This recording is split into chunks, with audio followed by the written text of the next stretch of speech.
نحمده ونصلي على رسوله الكريم اما بعد فاعوذ بالله من الشيطان الرجيم بسم الله الرحمن الرحيم رب اشرح لي صدري ويسر لي امري واحلل عقدة من لساني يفقهوا قولي۔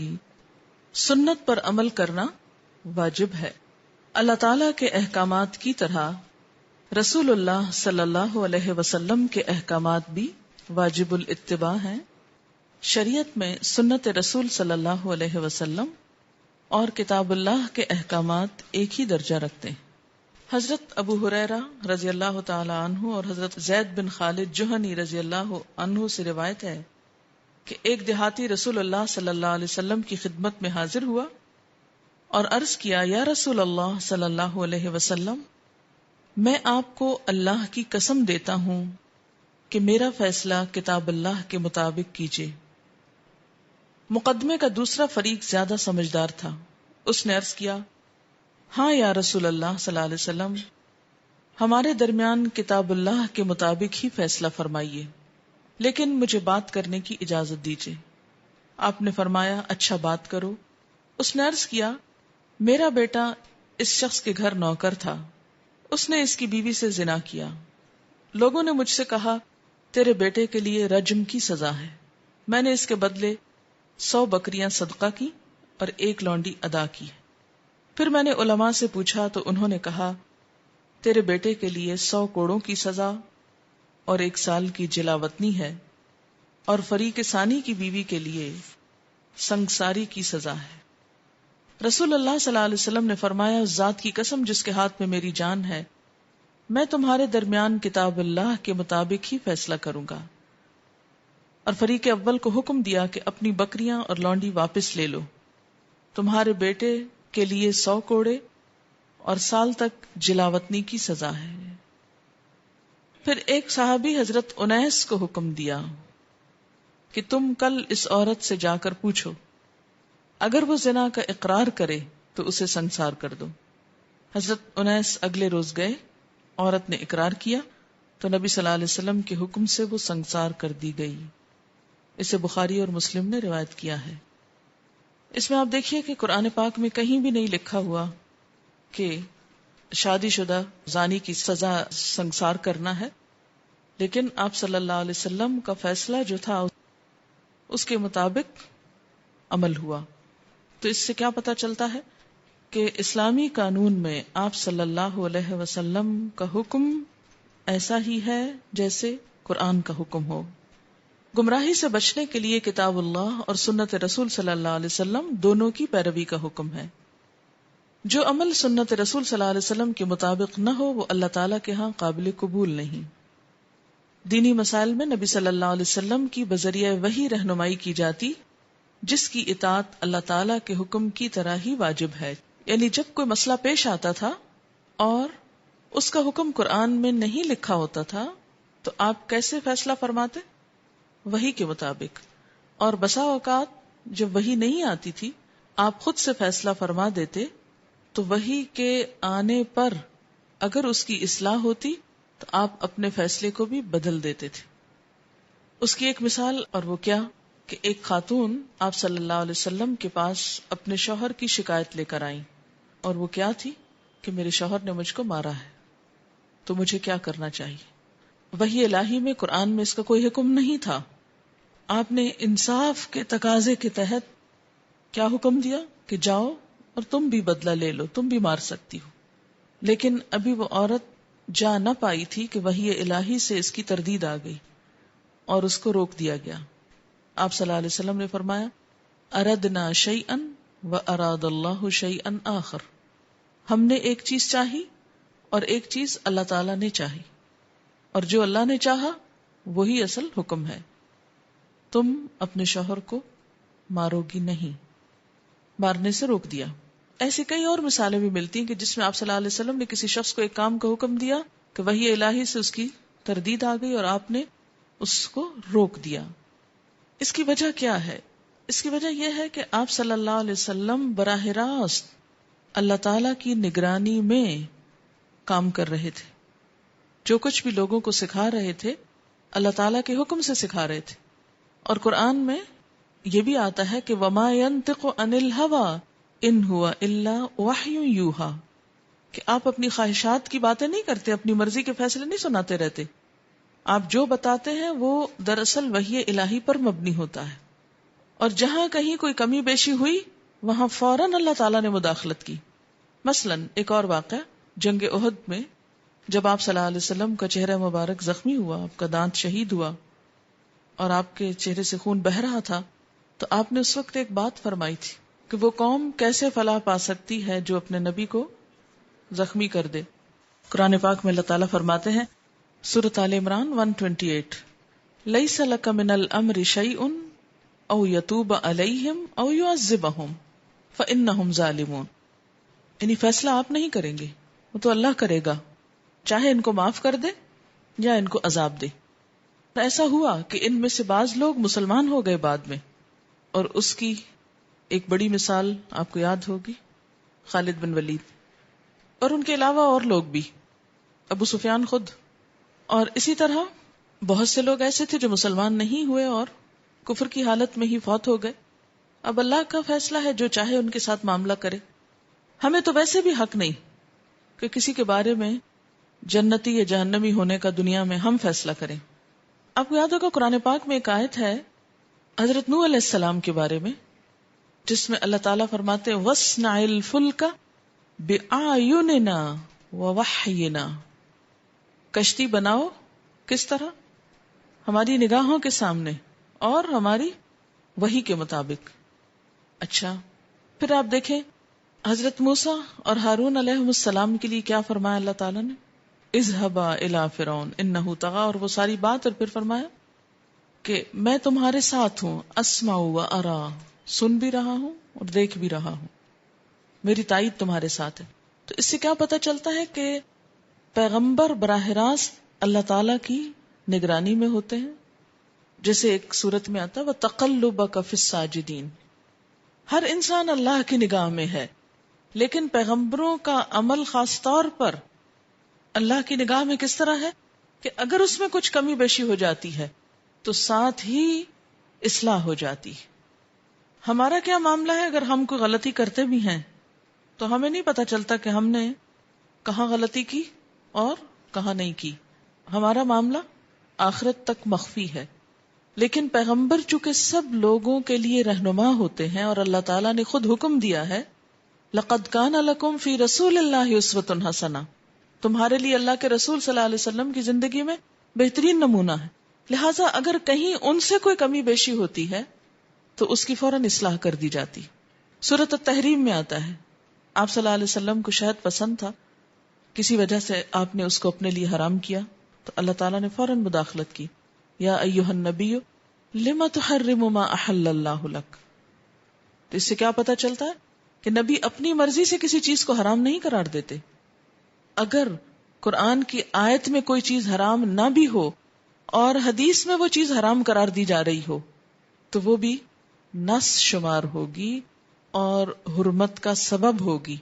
مثلا کچلیوں والے جانور جو ہیں ان کا کھانا حرام ہے، کہاں آیا ہے؟ قرآن میں تو نہیں آیا، حدیث میں آیا.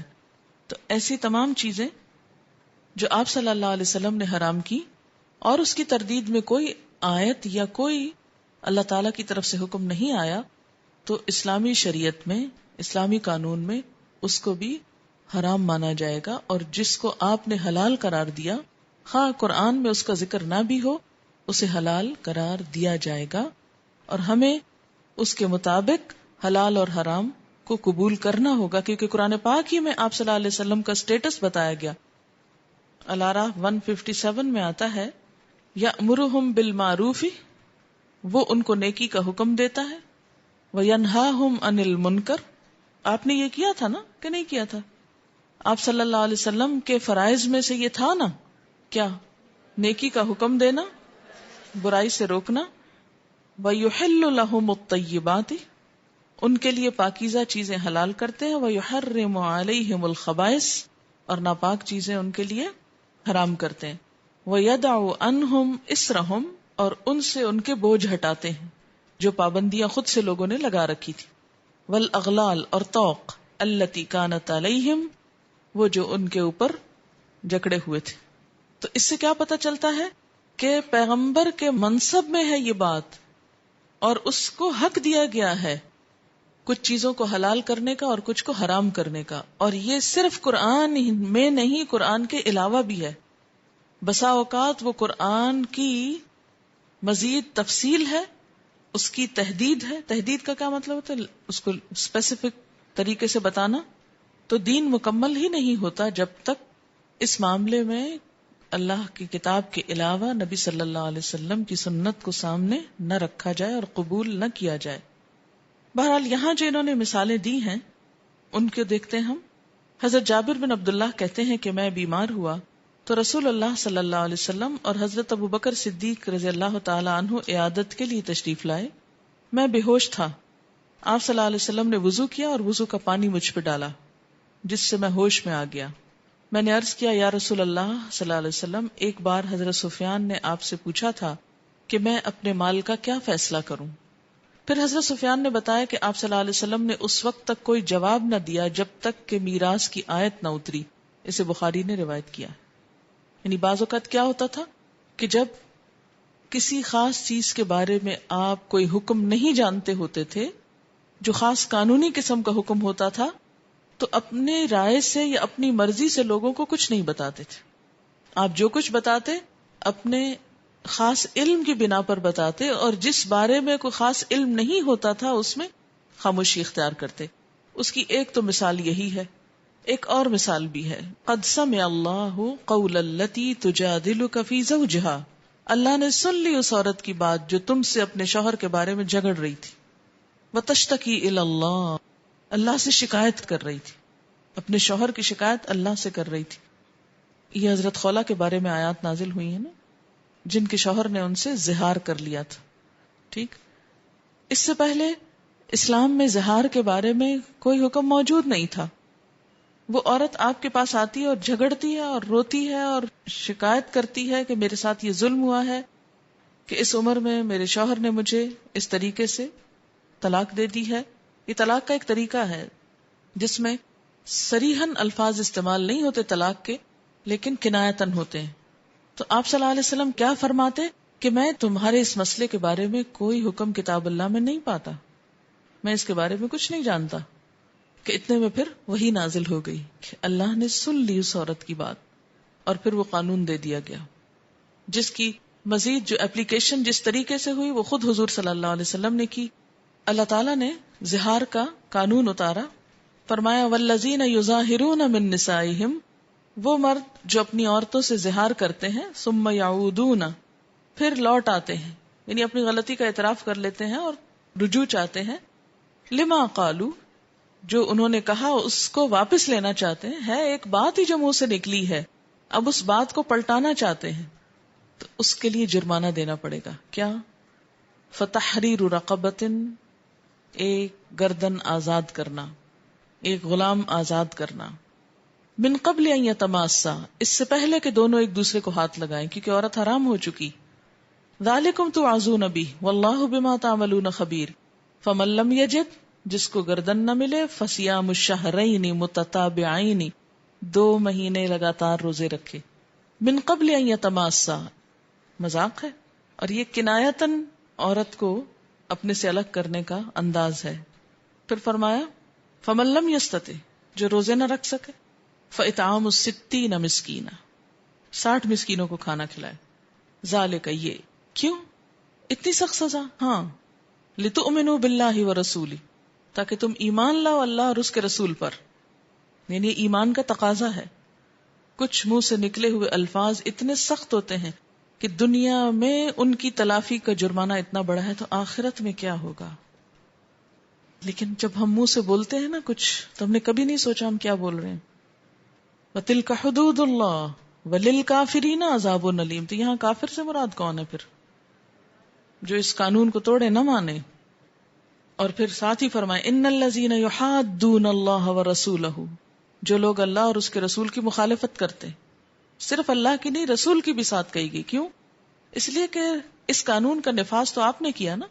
تو بہرحال یہاں پر بھی کیا پتہ چلتا ہے کہ بعض چیزوں کا جواب آپ خود نہیں دیتے تھے، کیا ہوتا تھا؟ انتظار کرتے تھے وحی کا.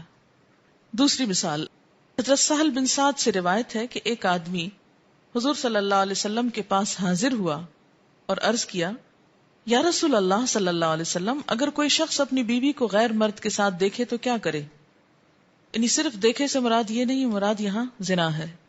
اگر قتل کرے تو آپ صلی اللہ علیہ وسلم اسے قصاص میں قتل کروا دیں گے، کیونکہ جب تک 4 گواہ نہ لائے جائیں کوئی شخص سزا دلوا نہیں سکتا اور قانون کو اپنے ہاتھ میں بھی نہیں لے سکتا. اور دوسروں کے معاملے میں تو انسان خاموش ہو سکتا ہے اگر وہ قانون کا تقاضا نہیں پورا کرتا، مگر اپنی بیوی کے معاملے میں کون صبر کر سکتا ہے؟ کہا کہ یا رسول اللہ صلی اللہ علیہ وسلم، اگر وہ قتل کر دے گا تو آپ اس کو قتل کر دیں گے. پھر آخر کیا کرے؟ آپ نے کوئی جواب نہ دیا، حتیٰ کہ اللہ تعالیٰ نے ان دونوں کے بارے میں قرآن مجید میں لعان کا حکم نازل فرمایا. لعان لعنت سے ہے، یعنی ایک دوسرے پہ لعنت کرنا. تفسیر سورۃ نور میں تب رسول اللہ صلی اللہ علیہ وسلم نے اس شخص سے فرمایا تیرا اور تیری بیوی کا فیصلہ ہو گیا. چنانچہ دونوں نے لعان کیا. راوی کہتے ہیں میں اس وقت نبی صلی اللہ علیہ وسلم کے پاس موجود تھا، تب سے یہ سنت جاری ہوئی کہ لعان کرنے والے میاں بیوی میں جدائی کرا دی جائے. ٹھیک، اب قرآن پاک میں جو لعان کا قانون ہے اس کو دیکھتے سورۃ النور آیت نمبر 6. والذین یرمون ازواجہم، وہ لوگ جو اپنی بیویوں پر الزام دھرتے ہیں، ولم یکن لہم شہداء، اور ان کے لیے گواہ نہیں ہوتے، الا انفسہم، مگر خود ہی. فشہادت احدہم 4 شہادات باللہ، تو ان میں سے ایک کی گواہی 4 گواہیوں کی طرح ہوگی اللہ کے نام کے ساتھ، یعنی 4 دفعہ قسم کھائیں انہ لمن الصادقین، کہ وہ سچے ہیں. والخامسۃ، اور 5ویں دفعہ ان لعنت اللہ علیہ، کہ اللہ کی لعنت ہو اس پر، یعنی مرد پر، ان کان من الکاذبین، اگر وہ جھوٹوں میں سے. ویدرأ عنہا العذاب، اور ہٹا لے گی اپنے سے سزا کو، ان تشہد 4 شہادات باللہ، اگر وہ 4 دفعہ اللہ کے نام کی قسم کھا لے گی کہ میں نے گناہ نہیں کیا. انہ لمن الکاذبین، کہ وہ جھوٹوں میں سے ہے، مرد نے جھوٹی بات کہی ہے. والخامسۃ، اور 5ویں دفعہ کیا کہے گی؟ ان غضب اللہ علیہا، کہ اللہ کا غضب ہو اس عورت پر، ان کان من الصادقین، اگر مرد سچوں میں سے. بس قرآن نے صرف اتنی بات کی، اس سے آگے یہ نہیں بتایا کہ اس کے بعد وہ شوہر اور بیوی بعد میں اکٹھے بھی رہیں گے کہ نہیں. وہ کس نے بتایا؟ رسول اللہ صلی اللہ علیہ وسلم نے، کہ دونوں کے درمیان تفریق کرا دی. یہی اس حدیث کے آخر میں آ رہا ہے کہ تب سے یہ سنت جاری ہوئی کہ لعان کرنے والے میاں بیوی میں جدائی کرائی جائے. اب اگر آپ سنت کو ہٹا دیں اور نہ مانیں تو صرف قرآن سے کیسے فیصلہ کریں گے آپ؟ قرآن خالی کیسے کافی ہو جائے گا؟ قرآن میں تو صرف اتنا بتایا گیا ہے کہ 4 قسمیں کھا کے اور 5ویں دفعہ یعنی لعنت کی بات کریں گے اور بس ختم. لیکن اس کے بعد کیا وہ اکٹھے بھی رہیں گے کہ نہیں؟ یہ بات آپ صلی اللہ علیہ وسلم نے بتائی کہ نہیں. سبحانک اللہم و بحمدک، نشہد ان لا الہ الا انت، نستغفرک و نتوب الیک. والسلام علیکم ورحمۃ اللہ وبرکاتہ.